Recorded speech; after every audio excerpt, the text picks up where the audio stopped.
Welcome back to the I Am Passionate podcast. I hope you all are enjoying yourselves. I'm back with my good friend Kevin. How you doing, man? Good. I'm ready to talk football. Really interesting week we got coming up, and the game Sunday. All throughout last week was pretty good. So I'm excited to talk about football with you. We're gonna, get into it. I feel you. I feel you. I feel you. And yeah, this football season has been weird. My brother has been saying it a lot lately, and I feel like every week his point gets proven even more. But starting off, I feel like we're at a decent point in the season where we could make predictions on the NFL awards. So I'll name each award and we both can kind of say who we got kind of winning the award or say maybe who we think is an early favorite. So who would you say is the MVP front runner right now? Man, I would have to. It's gonna be kind of controversial. I said in group chat, I think it should be Dak Prescott. Um, even though their record isn't that great, people say, oh, they only beat bad teams and stuff like that. It doesn't matter. The offensive production is there for a team, honestly, that you look at him having pretty much only CeeDee Lamb and then George Pickens, and then also just losing CeeDee, and now he's only has George Pickens, and they're still able to go put 30 points on some teams.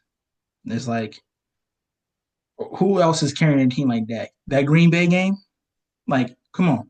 Yeah, The the I, whole the I thought they were whole going to get blown out. yeah, the whole talk that week was, oh my gosh, what's gonna happen to Dak? He only has George Pickens. Mike Parsons is gonna kill him, and he took him to overtime, and they tied. What was the final score, like 41-41 or something? It was 40 to 40. Yeah, like the Cowboys put up 40 on this big, bad, scary Packers defense. I think he should get MVP. That's valid. That's valid. I went with Baker Mayfield, which I'd imagine.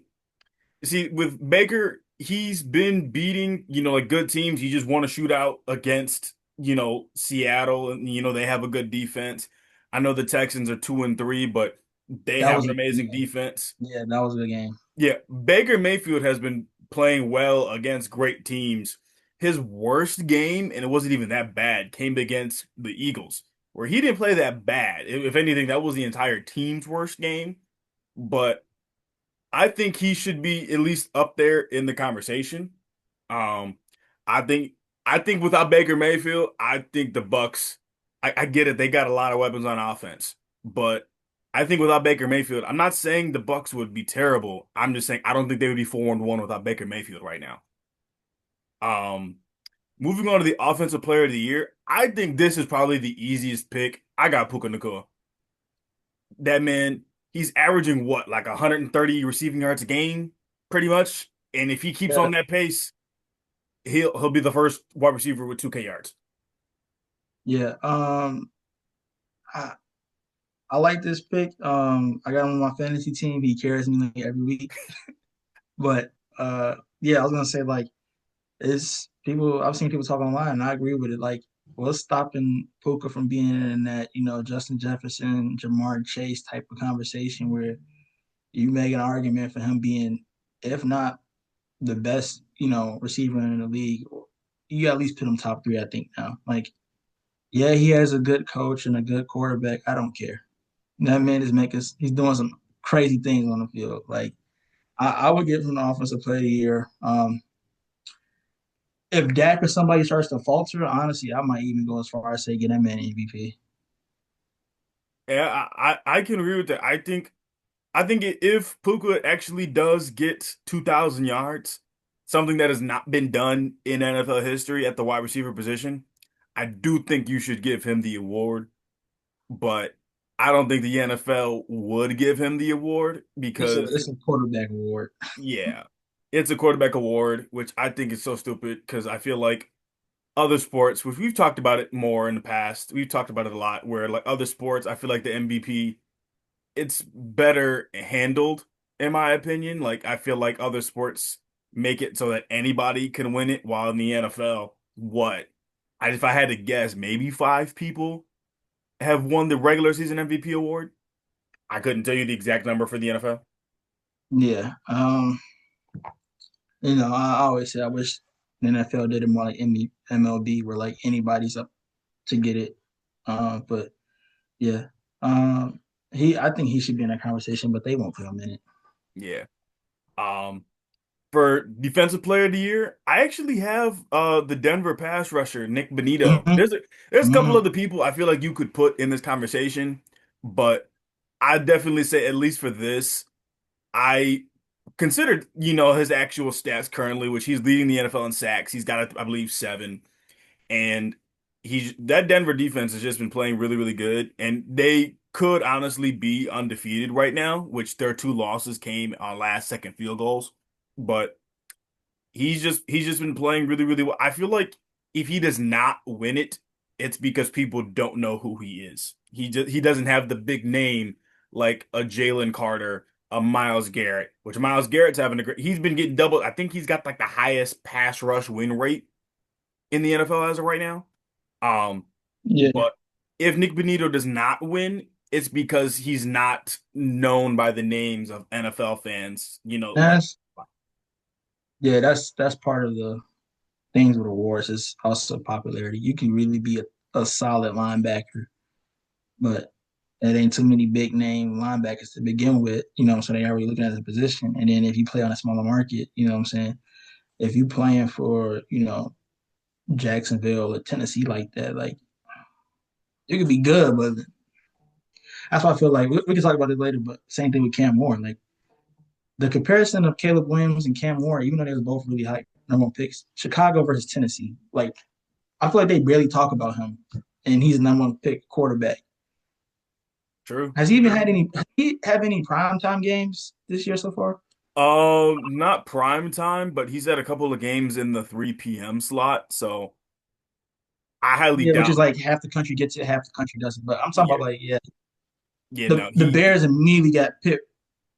What, week two, we were Sunday night football versus Texans or something like that last year or something like yeah, that. It was like week two or three. yeah. We It, were it was automatically early like last prime season. time. Like, Yeah, yeah, that that's was. a good point. I didn't think about it like that. Who you got for the Defensive Player of the Year award? I would agree. I watched that man's film. Ridiculous. His get off the ball is insane. I haven't seen so many left tackles struggle. Like, if some of the guys we think are really good, like struggle to get hands on him. I didn't see he didn't make some crazy plays versus guys where I'm like, dude, like I'm be honest, I didn't really know too much about him coming into the year. Like I remember early in the year, I started watching a little bit of film of him, like seeing clips and stuff. His get off is insane. I don't know if he's timing the quarterback's cadence or his tails or whatever, but like man, his get off is insane. I can see why he's leading the league in sacks. You go back and watch his film. He's already in his third step, and guys are just getting off the ball. But Yeah, it I should be him. I agree. I agree. I hope he gets it. I hope he does. And it would be crazy because Pat Surtain won it last year. So to have two Defensive Player of the Years basically on back-to-back seasons would be pretty awesome. For Yeah. Offensive Rookie of the Year, this one was pretty easy for me. Give me the Bucks wide receiver, Emeka Egbuka. Uh, He's balling. And I did say in April, I wanted the Ravens to draft him. I did say it. I did because I knew that man would ball out. And what's he yeah. been doing since he's gotten to the NFL? He's been ball. He is the number one wide receiver on this Bucks team. Like Um, he's number one. it's it's kind of crazy to say that, but I mean, in terms of like big plays and things like that, like I still think I think it was what game was it? I think the Bucks played the Jets, that block field goal Um. game. I feel like he got cheated out of one of those catches. He had like a Oh. crazy catch down the sideline. I look, it's some guys like we seen Marvin Harrison. Some guys get to the NFL and it takes them a minute to adjust to NFL speed and catching NFL ball and stuff Mhm. like that and how the passes come. It looked like he back at in Columbus. All right, it looked like he back at Ohio State. He making something. I would say it looked like he playing better than he did at Ohio State. Like I don't know, some of the catches he made this year. Like I remember what game one he made the game winning catch and he was just like, look, throw it to me, I'm be open. Like And Vegas Mhm. said, all right, a rookie to do that's crazy. So I say give it to him. Yeah. I think he deserves it. I think other like people like the reason why I don't think Cam Ward will win the award is simply just because he's not in a good situation. I mean, he's playing well. Don't get me wrong. It's just I think that but we might be speaking that Emeka might have one of the best seasons as a rookie wide receiver come the end of the regular season. That's just me. But for the defensive rookie of the, I feel like this one was a little bit harder. I feel like they're like some people are saying Abdul Carter. The Browns rookies have been playing well. Mason Graham and their linebacker Carson Schwarzinger. So I feel like this is the one award that doesn't should not have a clear favorite as of right now, but I'll take one of the Browns rookies in all honesty because both have been playing pretty well. You know, this might be like the only one we don't agree on. I'm gonna say, and partially because we said it's a popularity contest, I'm gonna say Travis Hunter. Now, right now, he hasn't been really phenomenal. You know what I'm saying? But at the same time, I haven't seen him like get really burnt. You know what I'm saying? Like you Mhm. would imagine this point in the season, a corner would have clips like, "Oh, look at Travis Hunter get beat on his deep ball." For the most part, he's been solid. This guy's had a couple catches on him, but that's NFL football. You know what I'm saying? Even the best corners, Patrick Surtain and Jalen Johnson, they give up, plays every now and then. But like, Right.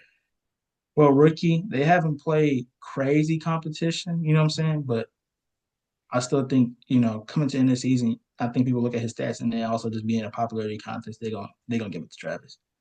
Yeah, I could like I had that thought in mind. Um, it's just it was harder for me to truly pick Travis, but like I could see the case for him winning the award. No, like no ifs, ands, buts about it. Um, moving on to the coach of the year. I kind of have two, and they're two teams that have been surprising me. I have the Jags head coach Liam Cohen or the Colts head coach Stain Steichen. Who Stain Steichen, the Colts head coach, there were talks about him getting fired, and they're Yeah, 4-1 with a team that nobody thought would be this good. But honestly, same could be same for five, the Jags minus the fired part. could be undefeated if the receiver ain't decides to drop the ball. For real. Why do people still do that? I I Oh I my. don't know. Um, Like when I saw the replay of that, because like I remember I'm watching the game and like I'm not even watching that game. I'm watching a different game and it cuts to that. And I'm thinking, oh, like, dude made a crazy ass play. And then saw him fumble. I was like, bro, they lost the game because I understand that was early in the third quarter, but they lost that that's game because of that. that's how the Titans won. For real. The Titans won this week. Dude dropping the ball a yard in front of the end zone. For real. That's just insane. What? Who's your favorite for coach of the year? Uh, I would give it to the Jazz coach. I say I say this, just because of the perception he had coming in. I don't know if you remember that clip of him going Duval, and everyone's like, "Oh my gosh, this Yeah. guy's horrible." I think as a coach, if you move into like and you go to a new team and the fans are already kind of like this dude stinks, and you ain't even played a down yet, I think it's a lot harder, versus a coach who's like return or anything like that, or been there. Hmm. I think the experience, with your team kind of matters as well, and him being the new coach, with this team and immediately just picking up and they look like a real like contender, you know what I'm saying? And not just like a team that's going, oh, we might sneak into the playoffs. They look like a team that'd be, third, fourth seed in AFC. I can see them being that. Um, so I would give it to him just based off the early perception that everybody had of him, and he just blocked out the noise. And I'm gonna lead this team to W's, and they've been making some crazy plays like that pick six that they had versus Kansas. KC. Yeah, like this seems like a team that wants to play for their coach. They want to win. I mean, the Chiefs aren't as good this year, but like just still like mentality wise, the team that was pretty much bad last year. They were horrible. Jags were horrible last year, and to go beat a team that was in the Super Bowl last year, I mean, you got to really commend them and that coach, especially get them everybody turn around mentally. I agree. I agree. And, really the last award, which I don't really have an answer, I want to see if you have an answer for this. The Protector of the Year, the newest NFL award, basically the best lineman of the offensive lineman of the year. I mean, I feel like this one might just be a popularity contest award. I mean, like, I get it, Ivory Award is, but like, I mean, if I'm thinking of good offensive linemen, um, I mean, my brain immediately goes to the Eagles. Somebody I know who's been playing well is on the Broncos, Garrett Bowles. I believe that's how you say his name. Um, I think he didn't play last week though. I'm not 100%. It was either last week. I don't think he played against the Eagles. I'm not 100% sure. Mm-hmm. But every time I've basically seen a Broncos game, his name has been mentioned. Like, so that's going to be my pick, albeit it's not the most informed pick. But like, I feel like offensive line, like, I think honestly, I think of Will Campbell when he was in college before he got drafted. He said it best where it was like if a offensive lineman lets up a sack a game, you're not gonna be a starter or a player for very long. Yeah. So like I feel like it's kind of hard to pick, especially when like there's so many great pass rushers in the NFL. So like I'll give it to the Broncos offensive lineman as of right now. Yeah. I don't know. Like, there's so many names, like you said, Will. You probably come to mind. Um, then we got like Joe, from Charger, things like those guys probably be like the guys from running. Right now, I couldn't tell you. Offensive line is a weird thing because it's sometimes who you get matched up on. Hmm. You know, it might be a game, you get a Miles Garrett, you know what I'm saying? And Hmm. look, who's stopping Miles Garrett? So I feel like this award is weird since it's like, new. I can't really call it. Um, but maybe if we come back on a later episode, I could finally get my prediction. But right now it's It offensive line kind of hard to tell like who Yeah, how people are even gonna judge this award. I agree. I agree. Um, Moving on. So this season a lot, I've been doing what I thought were my like the top five games of the week and then the worst games of the week. So I'm gonna name my top five games, and I want to see if you agree with these games. So I'll start from five to one.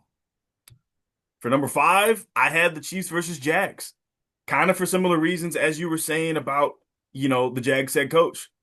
Jags were terrible last year. And they just beat the AFC, the team that represented the AFC in the Super Bowl. And so like if this game was on, say, 2 years ago, probably would not have watched the game in like that much detail. I feel like that would have been something that we would have seen as a blowout. But I think this was a great game. I think, both sides for the Jaguars, they held it down, getting they got that pick six. And also, they had a 2 minute drill where Trevor Lawrence led them down the field and had, basically he got tripped and rushed into the end zone, which I don't know if you saw Chris Jones' comments. He thought he called that a fluke play. But like if you look at the film, man did not like literally he literally was walking on that play. So like I don't think is the ability to say that it was a fluke play when he himself did not try.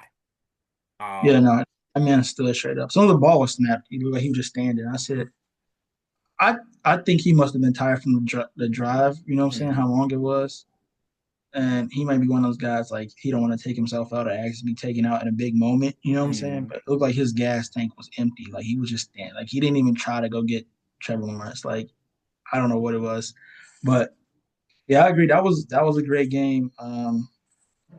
Like you were saying, like a year ago, this game would have been background noise. I would have been like doing homework or something. This game would have been on. I'll look up, check the score, and keep doing my homework or something like this. But yeah, no, this is a really good game. I think you know, not only from the standpoint of entertainment, but it's kind of like we were saying, like your brother was saying, like this year is weird. We don't know who's good yet. I promise you, we don't know. We might have teams that are good. Eagles are undefeated, not anymore. Bills are undefeated, not anymore. I feel like this is like one of these games that like, how good are the Chiefs? Because they just beat the Ravens. You know what I'm saying? Mhm. But like the Ravens are on a down year. You know what I'm saying? how good are the Jags? People saying they ain't really beat nobody yet. But I mean, now we've kind of seen how teams stacking up. So are the Jags better than the Chiefs? Like you know, it's starting to, we starting to get like some real order, at least in the AFC, of where teams are at. But now I think that was good to see like a kind of a skill check, a real test for both teams in a way. I agree. I agree. So moving to my number four spot, I had the Patriots versus the Bills. Um, I I kind of thought the Bills would have they played sloppy in this game. Like I picked the Bills originally to win because I thought Drake May was not going to look good in prime time, but I was wrong. He looked really, really good in that game, and also Stephon Diggs had his best game as a In a Patriot for long sure. time. Yeah, in a long time. Uh, and yeah, plus he got hurt last season, so like basically he had his best game since he was on the Bills. So that being, my number four slot. Um, for number three, I had Bucks versus Seattle. I did not see that game being a shootout. I thought it was going to be more of a defensive game.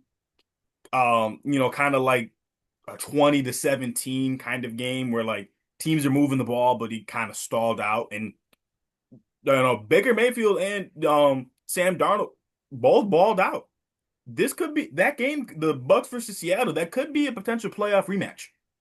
Um, for number two, probably the most controversial game of the week. I have the Broncos versus the Eagles. Um, the reason why I say that is the game for the first three quarters, in my opinion, yes, it kept my interest enough, but yet, it was more of a defensive game. And the Eagles the entire time, in my opinion, they played sloppy. But like the thing is, when you look at the penalties, the Broncos had more penalties.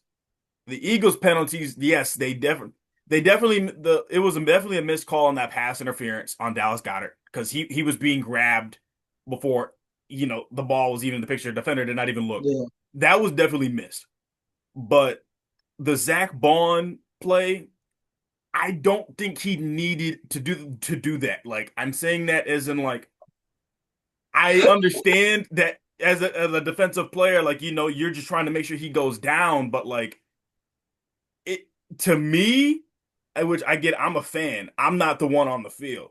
To me, it yeah, was like the Broncos player who caught that pass was pretty much like yeah, basically down, in my opinion. yeah, Like I get it as when you're on that field, you don't know until you have that definitive proof. But like I don't think he needed to do that. That's just my opinion. But and if anything, I think that hurt more than the intentional grounding, like lack of, because the Eagles had gotten that stop. There was no guarantee the Broncos would have went for it in that moment. That was yeah, not that intentional grounding. They might have went for it then because that was later in the game, I yeah. believe. It does when you get penalties, you know what I'm saying, is crucial. Getting a intentional ground and a holding, offsides, anything. You know what I'm saying? It hurts in a long scheme, but you get a penalty later in the game where a team is more likely to go for it or try to capitalize off a penalty. It man, like you said, I think it was unnecessary. It's just some things like I mean, even being a football player, like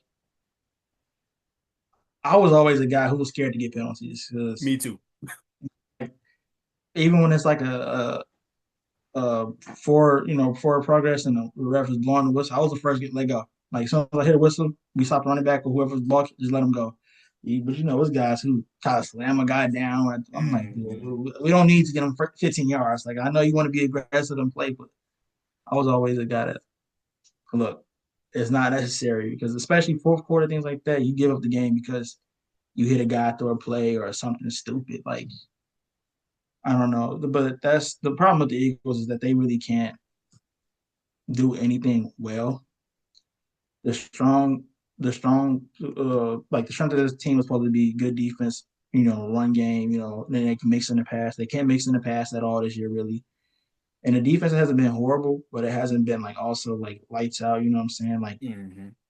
yet, they can be, but like I mean, this started at the beginning of the season. Jalen Carter spitting on Dak. Like this, This team ain't got discipline. Like, I don't know.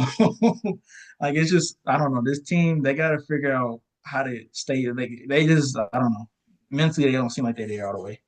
I agree. I agree. And for my top game of the week, I had the 49ers versus the Rams because the 49ers, their offense is just so banged up. They had no Brock Purdy, no George Kittle, no Ricky Pearsall, still no Brandon Ayuk, no Jawan Jennings. All they had on the offense is basically Christian McCaffrey as like your star player. They went on the Bro, road and they won. Now, in all honesty, the rent, which I have respect for Sean McVay because I believe that game went to overtime if I remember correctly. It was like fourth and one. yeah, they went for it, and then Yeah, they went for it. They didn't get it. I had respect because he was playing for the win and not the tie. but yeah, I I always have respect believe for that. down, yeah, died, you know, going for it. You know what I'm saying? I don't want to be the coach that play scared.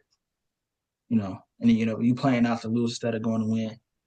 Um, my biggest takeaway from this game is that uh Kyle Shanahan, I don't know what type of coaching he does or whatever, but I mean, you list all the guys that are out. It was basically Christian McCaffrey and a bunch of Arby's employees. Like, guys, why is he even on the field? I never heard of this dude. Like, um, it starts to look kind of weird. You get to like wide receiver four and stuff like that. Yeah, Shoot, even when you go like tight end number two, like I don't know this guy. Most teams they use that one tight end. true, And he's like true. throwing to the backup. I think the only backup tight end I really know is probably with the Bears, and that's my team. And then what's the backup tight end on the Chiefs? Gray or whatever his name is. Yeah, But that's because they can't really mix in Travis Kelce as much. But yeah, a lot of teams I don't know who they backup tight end is. Like I've never seen these guys really play. Let's at least thrown. Most of the time they come in there blocking, but hmm 49ers seem like they might be that team that no matter who's on the field, schematically they're gonna get it done. But I mean, the Rams did make a couple of mistakes. Like I think that going for it in overtime was the right decision. I did not like that play call though. I Um, agree. Sometimes I think up the gut is better, in certain situations. But like the way they lined up and everything, it just seemed like run up the middle. Like, bro, the 49ers are gonna crash on that and sell out. I feel like one of those players, like, even if that wasn't the play call, they're kind of just guessing that. Like, it don't matter hmm what we guessing, it's a run up the middle. Oh, it's a run up the middle, we're right. Okay, game over. And then the Blake Corum fumble, like 49ers made some mistakes. I mean, the Yeah, Rams made some mistakes, but I mean, 49ers crazy that they can just keep winning with a bunch of backups. yeah. Which I don't know how much longer that they'll be able to do that, but hey, it is I what mean, it they beat is. the Rams. I mean, For real. that's a challenge, but Yeah. So now I'm gonna talk about my worst three games of the week, and I'm gonna do this in from what I thought is the worst to the third worst, and also the dogs in my neighborhood going crazy, dogs in my own house, and dogs outside. But I'm gonna keep it going. I'm gonna say the Texans versus the Ravens. Oh my God, this Ravens defense is freaking terrible. Like I don't know, like if you saw the clip of Jair Alexander, like the Texans player scored and he hit the Ray Lewis dance. And like Jair Alexander, he was mad. In which, like, when you get your butt kicked, like, I get it. But like Cam Newton, like 2015 said it best. If you don't want to see you celebrate, don't let us score. Now, like, I get it. The Ray Lewis dance is sacred in Baltimore, but like whoever cursed the Ravens, please. I don't know what happened to you. I don't. bro, I'm telling Please. you, it's somebody said they paid an Etsy witch to curse the Ravens this year, Please bro. reverse it. Oh, the, Reverse the it. Texans and Ravens game, this would have been something I looked forward to last year, or the year before. Um, Now with the Texans, a lot of people are out on CJ Stroud. They saying he's not as good as we used. We thought he was. We kind of crowned him too early. Um, I I don't know what it is with this Ravens team. Like on paper, coming into this season, shoot, even without the addition of Jai Alexander, you would just think that maybe the Ravens offense would just be enough to carry. Hmm At least a little bit. They would be a playoff team. Defensively, they shouldn't be this bad. It's not like they have a bunch of like random guys on the roster. Like if they had a bunch of nobodies, even with a great coach, I'm like in the NFL, like Hmm. X's and O's matter, but sometimes they say Jimmys and Joes, like that matters too. But like this Raven like roster isn't. I don't know what it is. Like you watch them, okay, yeah, they struggle, with things obviously, but I can't tell you why. Like I don't know why it's happening. It's just happening. Uh, Other than the injuries, I don't think Zach Orr, their defensive coordinator, I think he needs to be fired. I'm going to put it like this. The Ravens have basically let up 38, at least 30 points in every game except their one win when they let up 17. The Ravens, the Ravens this year alone have already let up more points than their defense did in the year 2000. Yeah, We're I feel 5 games in, going on 6, to have let up that many points. Now, I understand the Ravens defense is banged up. You don't have Kyle Van Noy. You don't have Nnamdi Madubuike. Odafe Owe just got traded. You don't have your secondary. You don't have Roquan. So literally the only star player you have in your defense is Kyle Hamilton. And so but here's the thing. I think when it's a passing situation, they're too soft in coverage. Like if it's 1st and 10 or 2nd and 10, it's like, oh, like I feel like the Ravens corners are playing too soft. And then, teams get into 3rd and 3, 3rd and 2, 3rd and 1. It's like you can't play that soft all the time, like in coverage. And so yeah, no, it's just this Ravens defense, like the defense is more banged up. Like I honestly would have thought if the Ravens were just missing Lamar Jackson, I would have thought the team could have at least stayed afloat. And I thought that this Texans game was the game that they had to win to save their season. And Ravens fans everywhere are calling for John Harbaugh's job because it's just like people on the Ravens, it's like John Harbaugh has lost the locker room. I It's like Ravens players are just not playing with passion. And also, I still think them signing Cooper Rush was weird when Cooper Rush does not fit their style of offense. And they might play Tyler Huntley this weekend against the Rams. So Tyler it's Huntley fits the team better. yeah. Um, but what you It's would really one last this the other thing two to games say. I had. You okay? Yeah, I said one thing. I want one last thing. We were talking about the Harbaugh situation. Rumors, take this with a grain of salt. Rumors are saying that like Lamar kind of not feeling the Ravens anymore. Like um the circles around like people around him have whispering basically saying like Lamar might be out on the Ravens. Not saying that he asking for a trade, but like saying that he don't believe in this team anymore. Like he don't think it's ever gonna happen here. Like he like might be looking to leave and like when his contract up or something. But they saying like, yeah, I don't know if they need a new coach or whatever, but they saying like Lamar's kind of like lost faith. Like I'm never gonna win a Super Bowl here. Hmm. If Which that's I true, don't think that that's fair. I still think they can salvage it, but like I don't blame him for having that mindset. It's been a lot of disappointment in the last couple of years, but I don't know. Maybe John Harbaugh got to switch his coaching style. Like offseason, go and revamp everything you do. Whatever playbooks, philosophy, whatever you got, throw it out the window, get something new. I don't know. I agree. I agree.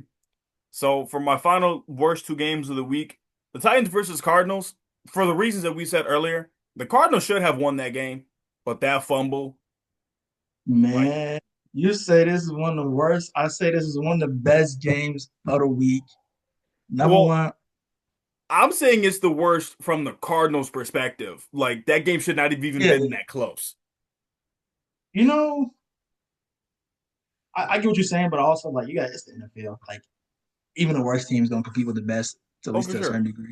for sure. Uh, I got this as one of the best. I'm always cheering for the young guys and stuff like that. I say it's one of the best because I'm not gonna lie. Cam Moore came out and said, "Yeah, we ass," and everybody got on him. But it's like I think supposedly like the ownership got really mad when he said that, and like the coaches and stuff like you don't say that. Like why would you say that ever about the team? Like even if you really think it, a lot of these young guys I respect it. They not really PR trained, and because I hate when athletes get up there and just say the politically correct thing or whatever the media wants you to say. I like when guys are honest.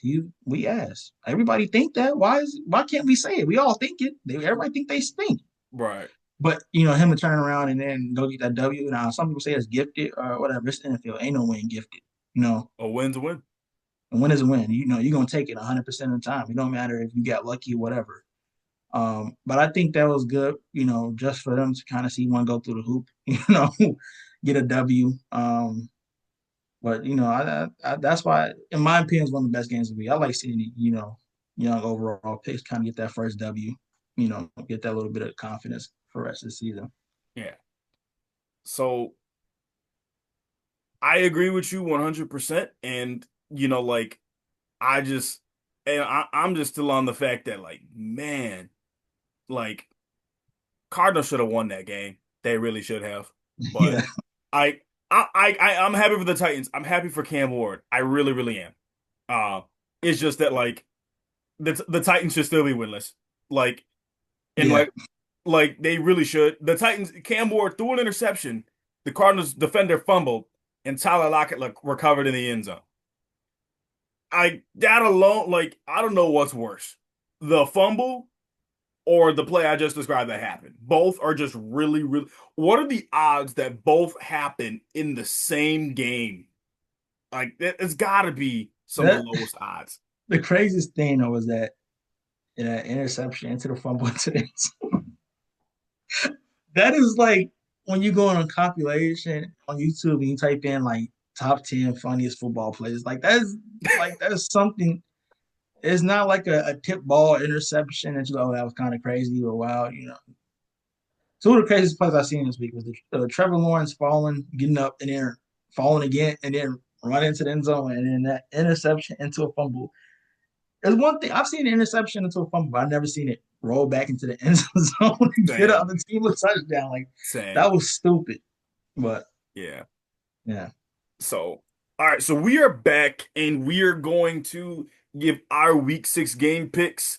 And so from this point on, so like Kevin, so whenever you're on an episode, I'm also going to count your predictions like separately from mine. yeah. Um, so for week 5, I did not have the best prediction week. I was 6-8 in my game picks last week, which I'm aware that when I predict games, my biggest strength and biggest weakness is probably my optimism, being open-minded to the possibility of upsets and also being biased toward the Ravens a little bit.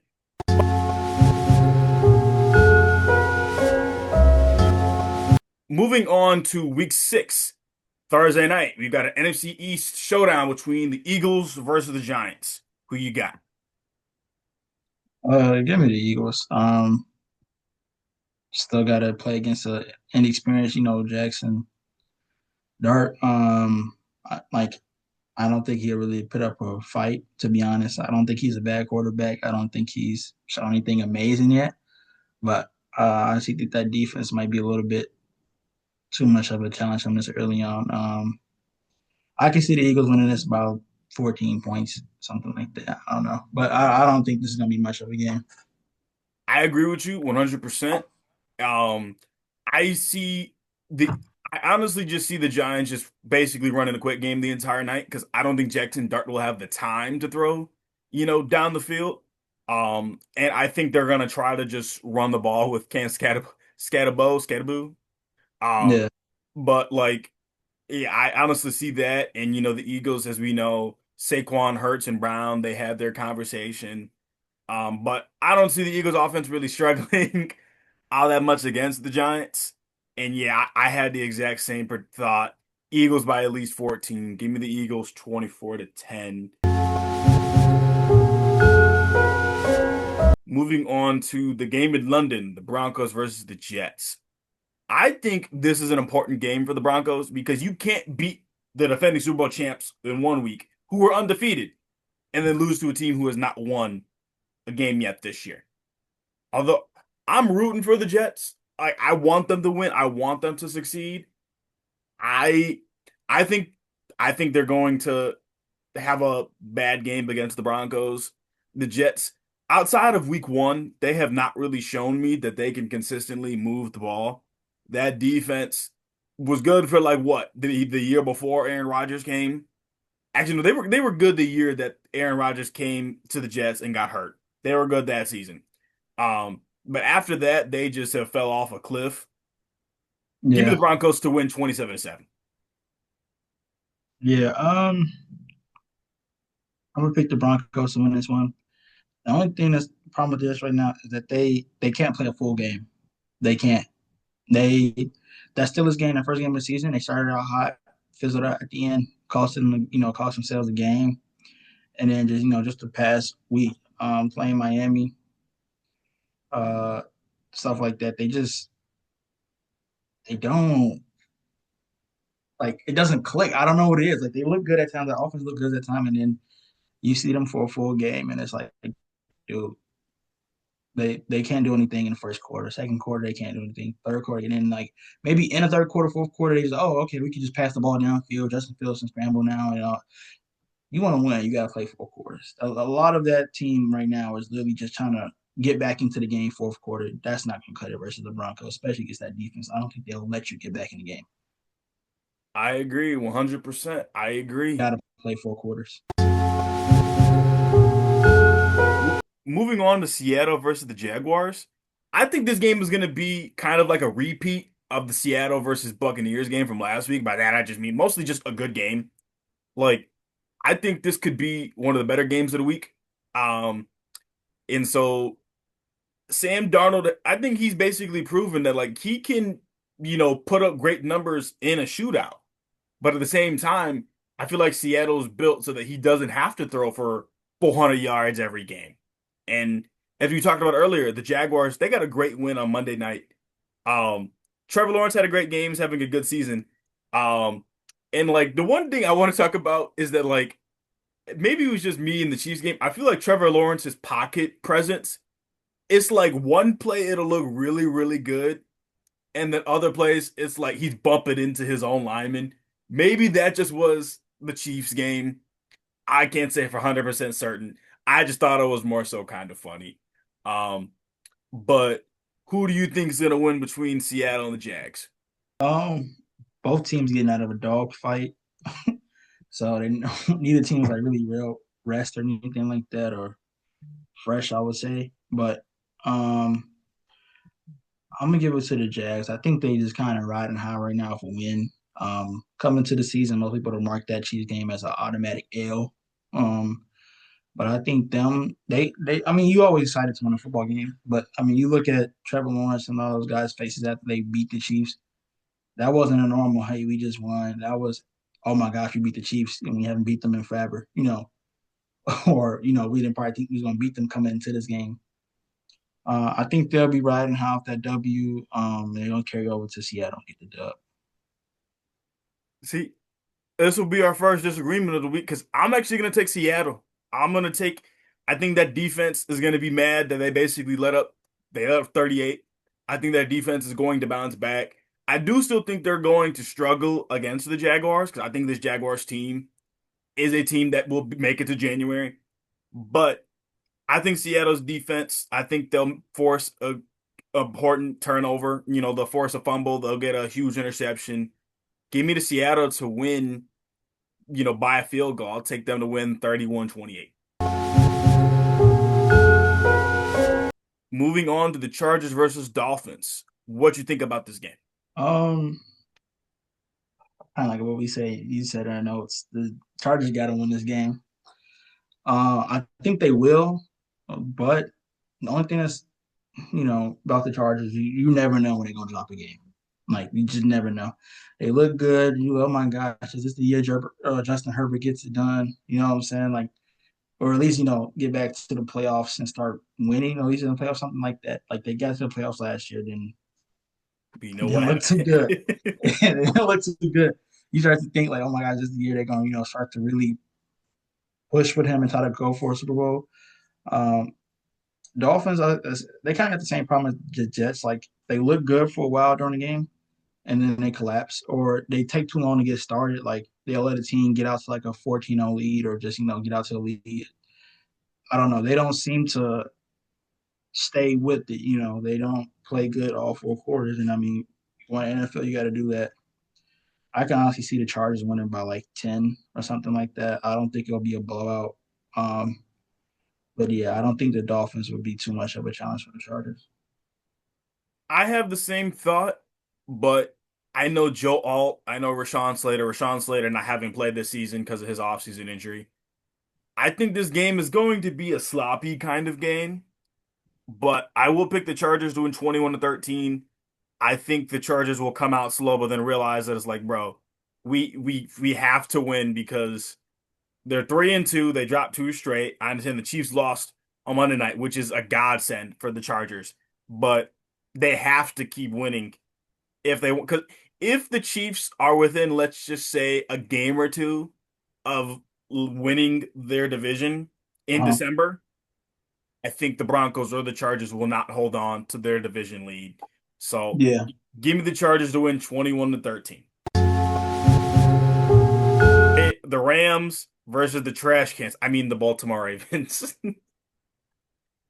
At the start of the year, this was a game I was looking forward to. Now, Ravens fans, they about to cry in the car. For the first time on my podcast, I'm going to pick the Ravens to lose. The Ravens are going to probably get their butts kicked at home 45-17. The Rams did not take advantage of the 49ers last week with their depleted offense, like we talked about earlier. And I think Puka Nacua he's going to have his best game of the season. That man's going to get at least 200 yards. Like he's going to have a generational performance. And I'm going to see TikTokers on TikTok talking about just how bad this Ravens defense is. I'm already mentally prepared for it. Ravens are going to get their butts kicked. Yeah, like I hate to say it, I don't see this one going the Ravens' way. Um, I really, I really can't put a prediction score or like what I think it'll be. I don't think it'll be horrible. I think the Ravens would hold at least a little bit. But I can't see this, being kind of decided easily. I'll say the Ravens. I mean, the Rams will probably win by like 14, but I don't think they'll win by like something like 30 or anything crazy like that. But yeah, this offense, I think this Rams offense is probably going to be too much for the Ravens to handle. Um, it's crazy because a year or two ago I would never said that, but Same. yeah, they look extremely, you know, I would say hot right now. You know what I'm saying? Like they just the Puka Nacua, this whole entire offense seem like they can't be stopped, at least to a certain degree. But yeah, I'm gonna give it to the Rams. Yeah, it hurts me picking against my Ravens, but I'm sticking to it this week. I'm gonna pick against them for the first time on this podcast.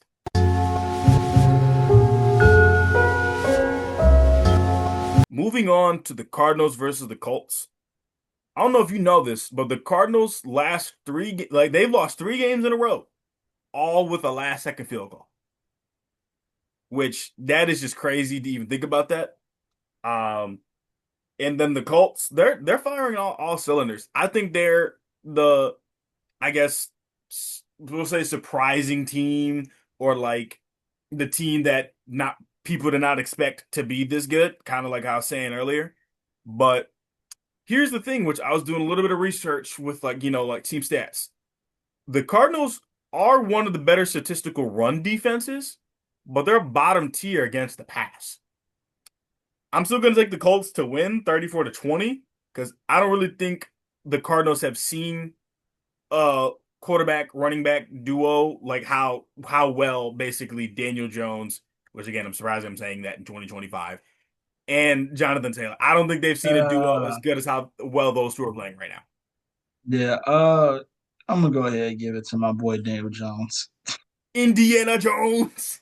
But yeah, the Cardinals they kind of remind me of how my Bears used to look a lot. My Bears used to be the same way. Pretty much hang around or make it a close competition, and then losing on last second field goals. Field goals like the Bears is the same way. They just seem to collapse at the very end of the game. Um, or like they do something pretty stupid that end up costing the game in the long run. Like, we talked about the guy fumbling at the one and everything like that. Like that's the Cardinals. They shoot themselves in the foot. At least that's what it feels like right now. They do lose stuff. It's like, dude, y'all could probably be a pretty good team. You don't look like it because you're doing dumb stuff. um, I'm gonna pick the Colts to win this one by, I would say, 13 points. Maybe 13-point game. All right.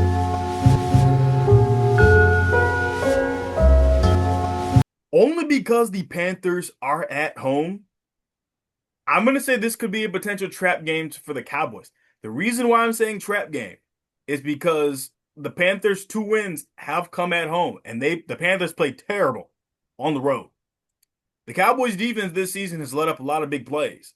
Now, do I think the Panthers are going to take advantage of that? I'm not sure, but I feel like this is a game that Bryce Young, no matter the outcome, Bryce Young needs to ball out because like the better he plays, I feel like people like he'll at least gain some of that respect because he deserves as a former number one overall pick.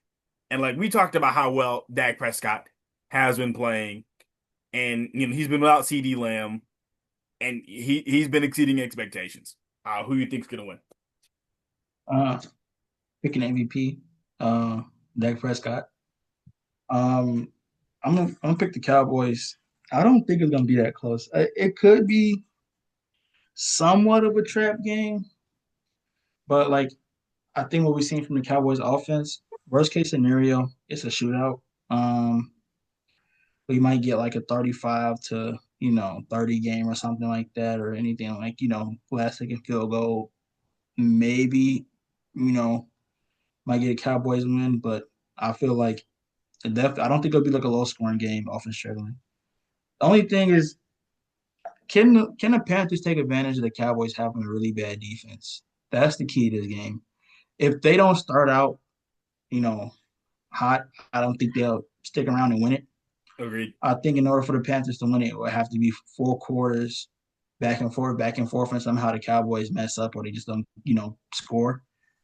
But yeah, I'm gonna pick the Cowboys to probably win by like 10, 13 points. Yeah, I'm gonna pick the Cowboys to win 30-27 because I think this game is going to be uncomfortably close.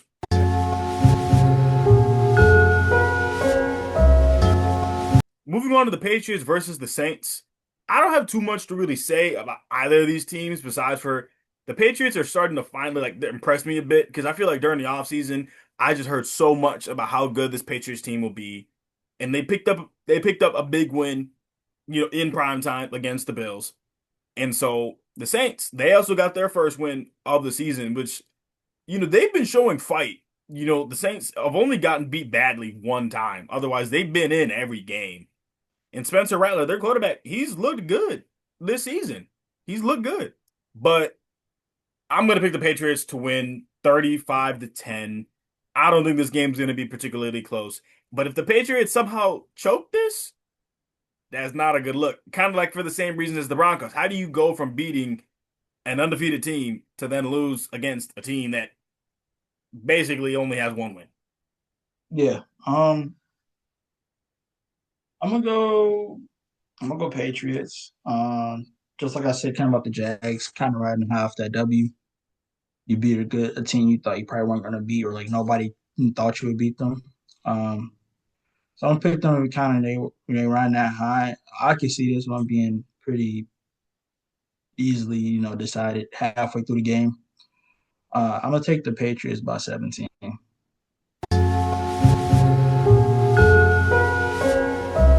I don't know why. I just have been waiting for the Browns and Steelers to play. I just have. And as we know, Joe Flacco got traded to the Bengals, which I don't get it. I don't.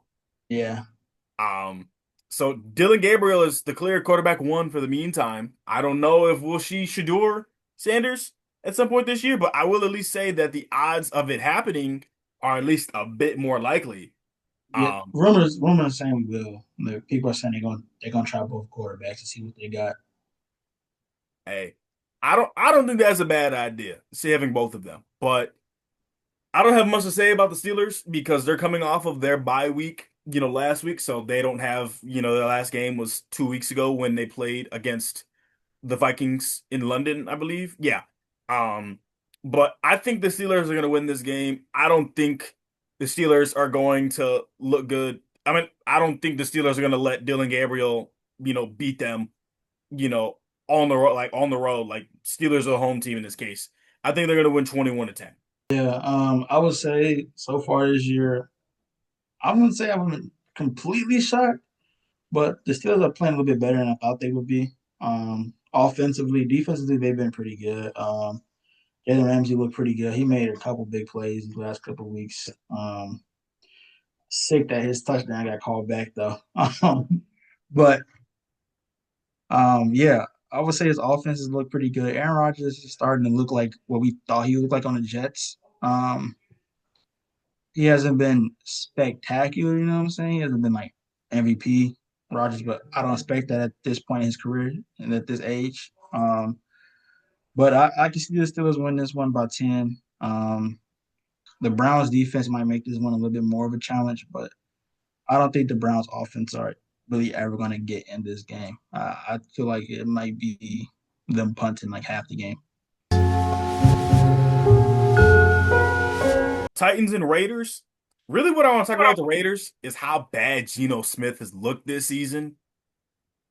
I think he's got 9 interceptions, and most of them have come in 3 games. I think he threw a couple against the Colts last week. He threw for 3 against the Bears, and he had 3 against the Chargers. So basically, most of his interceptions come in 3 games, Mm-hmm. which that's just crazy because like Geno Smith revived his career in Seattle. So like seeing him play this poorly, I did not expect. I did not expect. And so like the Raiders, not that their situation was all that great regardless. They were more kind of like a fun team to me with like Yeah. you got Brock Bowers, you have Ashton Genty, you've got Pete Carroll, who's, he's a good coach, So like the team at the very least is going to be a well-coached football team.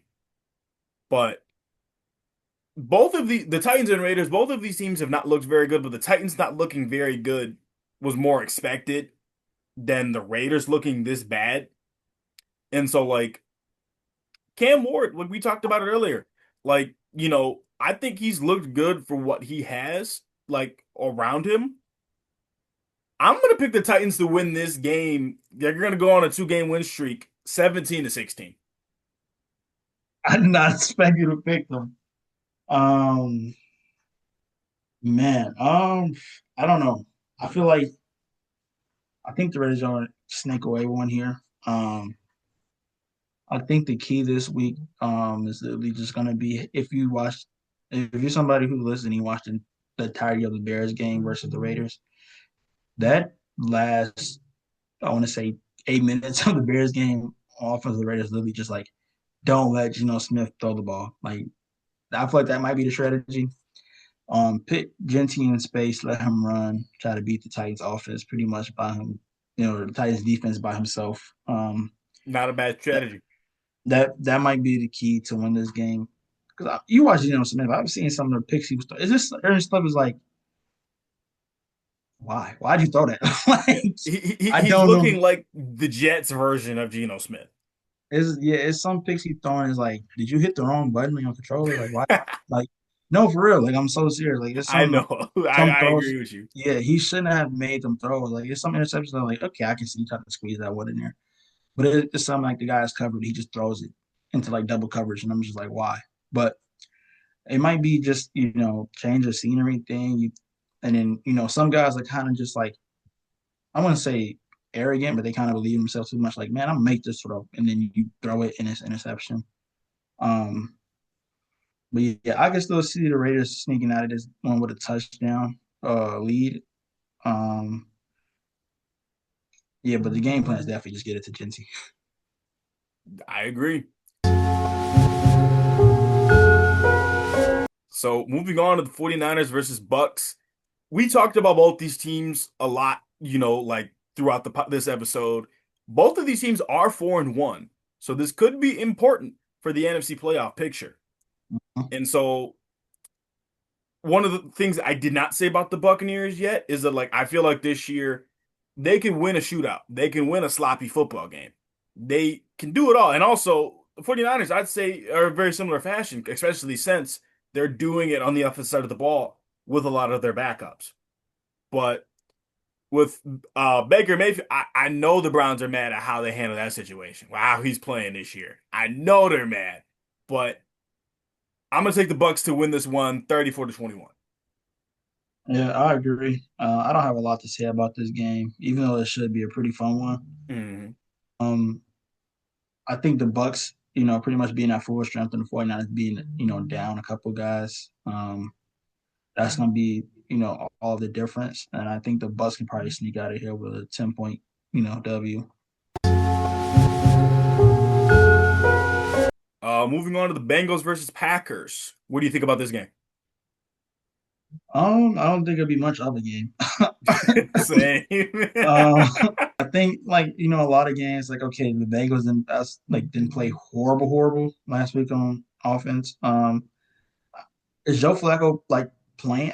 They traded for him. I don't know if he might not even know 10 plays when he Yeah. like that's the thing. People are like, oh, Joe Flacco. I was like, yeah, Joe Flacco might not play for another week though, unless they're holding up a play chart in the huddle for him to remember. Like I don't know how Yeah, he's. unless they do what the Rams did with Baker Mayfield the year he got to the Bucks, where he literally got there on Tuesday and basically played on Thursday. Unless they, which Joe Flacco's been in the league long enough so that in theory he could, because literally the strategy needs to be F it.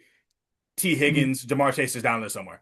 Yeah, but only thing I'm worried about is that he won't be able to audible really at all. Like he might have a couple shift the line to the left, shift, but he True. won't be able to receive. Hey, Jamar, run this route. Like if that would to learn the playbook, to be able to say it in the huddle, all of that, make checks at the line, Hmm. that would be very hard. And you're doing against, Packers squad with Micah. I don't know why they even got him because honestly, I think Micah might harass that man. Like he can't move. Joe Flacco, in his prime year, he can move around the pocket a little bit. He Hmm.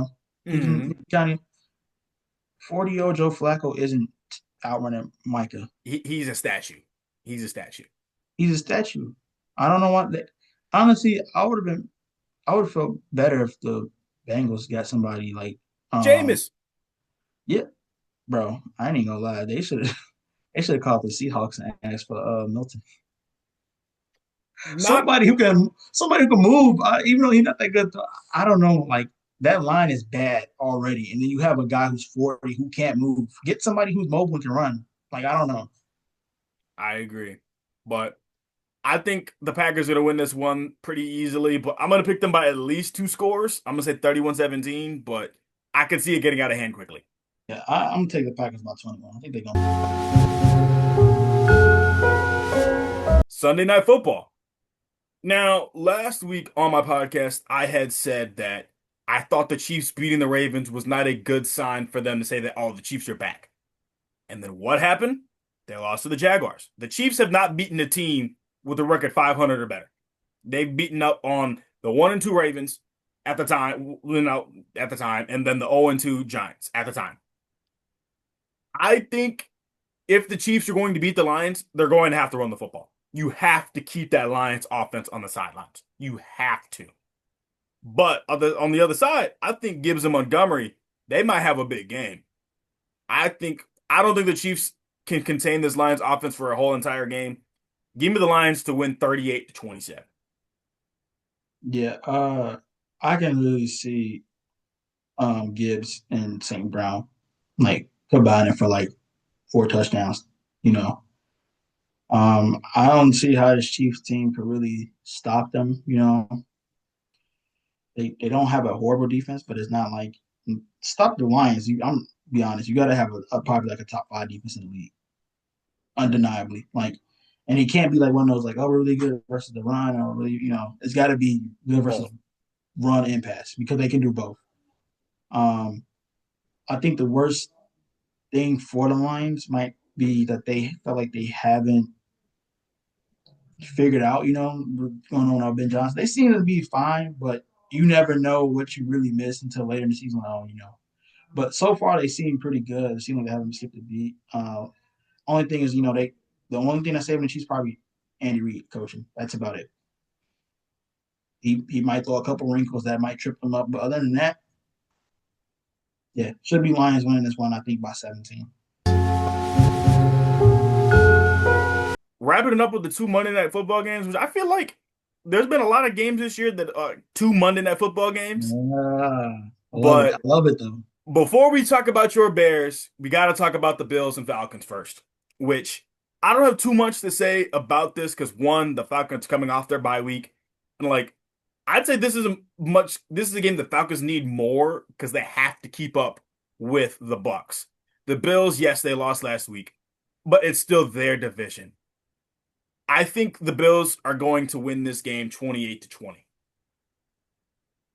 Um, this one is weird. I want to go for the Falcons, but that ain't happening. I like Michael Penix and all those guys. What's the running back name? I can't. Bijan. But John, yeah, Robinson. He's cool. Like I like the team. I like the guys on there, but I don't see them beating the Bills. At best, I kind of see this game being a little bit of a shootout where it can go back and forth.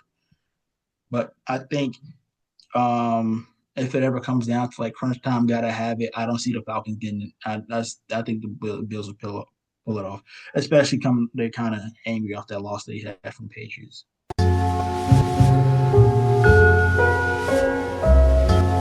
I'll let you lead the conversation between the Bears versus Commanders. What's going through your mind for that game? Um, Honestly, I'm a little bit worried about this game, and not just because of the Commanders are being a good team. I think the Bears, not only players but like fan base, are putting too much like I don't know. We treat it almost like this is our game. If we win this game, it means like we're a great team and we're going to the playoffs. I like how Ben Johnson spoke about it. People say, "Oh, the Bears want revenge." He's like, "I wasn't here. I don't care about that. Like revenge for what? I was on the Lions last year. Like Hmm. I think they should treat it like another game. I think they've been up in this game for like a whole year almost. Like after we lost to them last year, they're like, we're going to get them back. But I feel like, yeah, you should go into games wanting revenge sometimes, but I feel like sometimes you make the game bigger than what it is. And you add more pressure, what I'm saying, for what reason? I don't know why. I think if the Bears defense step up, they can get a win, but it's really going to come down to them stopping that run game. I think pass game will be okay.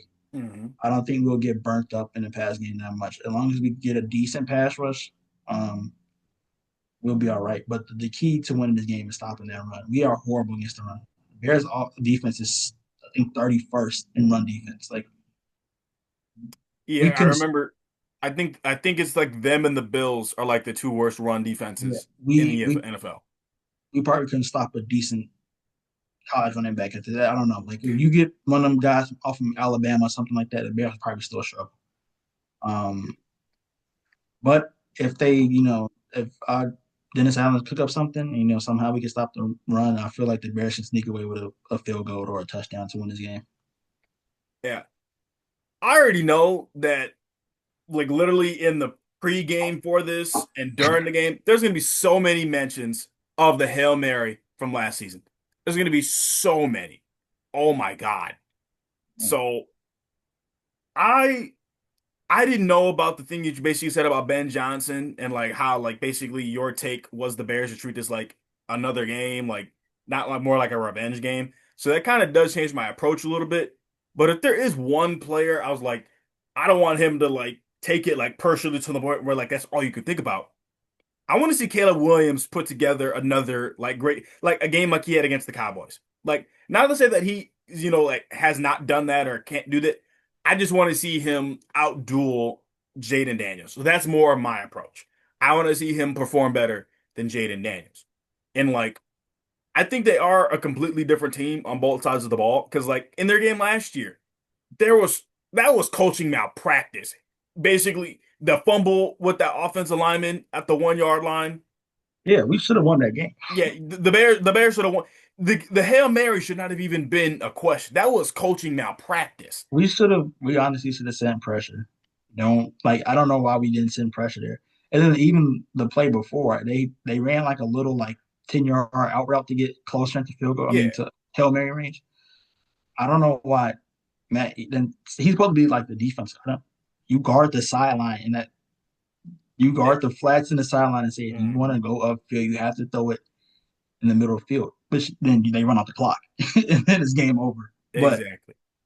But um I, I don't know. yeah, This game, I feel like if we lose, a lot of Bears fans gonna be like, "Oh, it's the end of the world. We didn't beat the Commanders after we lost on a Hail Mary." Um, I think guys, they might be a little bit more fired up. Like Tyrese Stevenson said, that was like the worst point in his career so far. That he said he felt like he let down the rest of the team and then just the city. He said he felt like he let down Chicago just by turning around and flexing and stuff, and then he tipped the ball that got caught.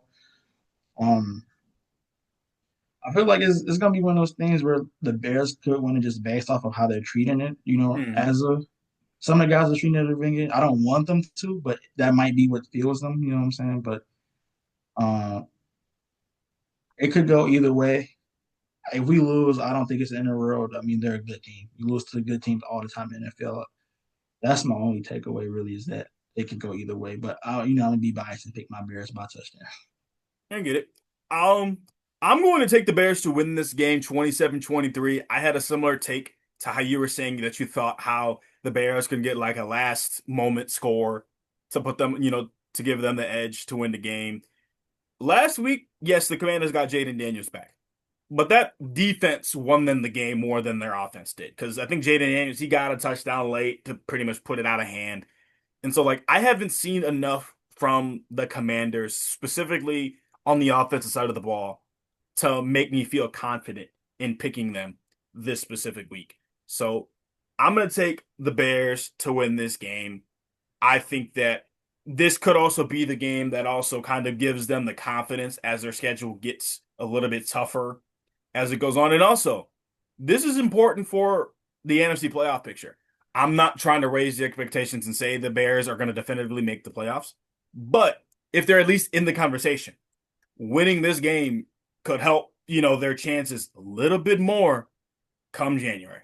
But that's really all I had for this episode of the I Am Passionate podcast. And I'm going to close it out by saying something not football related.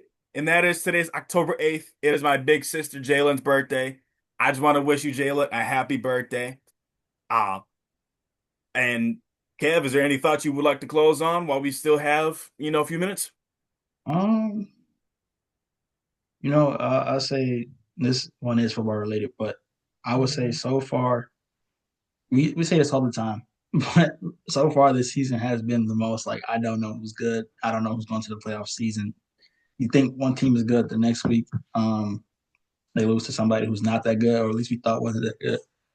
I would say if you're somebody listening to this, if there's any year to watch football, is this year because I mean a lot of guys that we think are going to be the Bengals are pretty much out of it. The Ravens are out of it. The Bills are still in it. The Chiefs, I don't who's stepping up in the AFC. It can be a really interesting year. Um, but yeah, I look forward to the rest of the season. Being on podcasts and everything like that.